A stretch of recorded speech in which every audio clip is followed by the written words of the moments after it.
क्या आप यकीन करेंगे कि जिस बच्चे को स्कूल में पढ़ाई समझ नहीं आती वो आगे जाके भारत के सबसे बड़े इन्वेंटर में से एक बना। एक ऐसा इंसान जिसने लद्दाख में बर्फ के पहाड़ खड़े कर दिए, लाखों छात्रों की सोच बदल दी और आज शिक्षा और पर्यावरण के लिए अपनी जान की बाजी लगाने के लिए तैयार है। ये कहानी है सोनम वांगचुक की। सोनम वांगचुक का जन्म लद्दाख के एक छोटे से गांव में 1966 में हुआ था।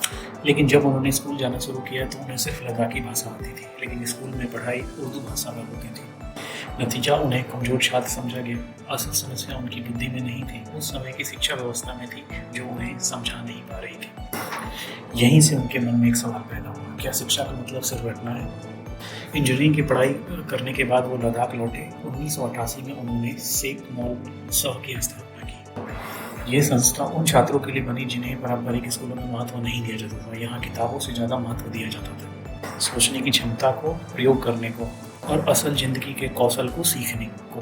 सोनम वांगचुक हमेशा कहते हैं, रट्टा मार के मत सीखो, किसी भी चीज़ को समझने की कोशिश करो हमेशा के लिए। लेकिन उनकी सबसे बड़ी पहचान बनी, लद्दाख में सबसे बड़ी समस्या है पानी की समस्या। जलवायु परिवर्तन के कारण ग्लेशियर तेजी से पिघल रहे हैं। इस चुनौती का समाधान करने के लिए उन्होंने एक अनोखा प्रयोग किया।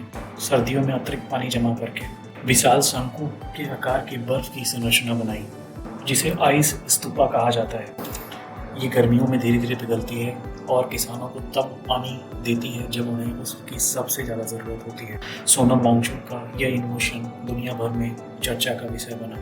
इसके लिए उन्हें कई अंतर्राष्ट्रीय पुरस्कार मिले, जिसमें शामिल है Rolex award for enterprise and Ramon magazine award, जिसे अक्सर दुनिया भर का नोबेल पुरस्कार कहा जाता है। पिछले कुछ वर्षों में सोनम वांगचुक सिर्फ शिक्षक और वैज्ञानिक नहीं रहे, वे लद्दाख के पर्यावरण और संवैधानिक अधिकारों की आवाज बन गए। सोनम वांगचुक की मांग थी कि हिमालय क्षेत्र को मजबूत संवैधानिक अधिकार मिले।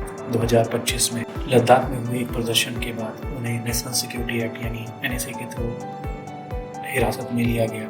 प्रशासन ने उन पर अशांति फैलाने का आरोप लगाया। हालांकि सोनम वांगचुक ने इसे सिरे से खारिज किया।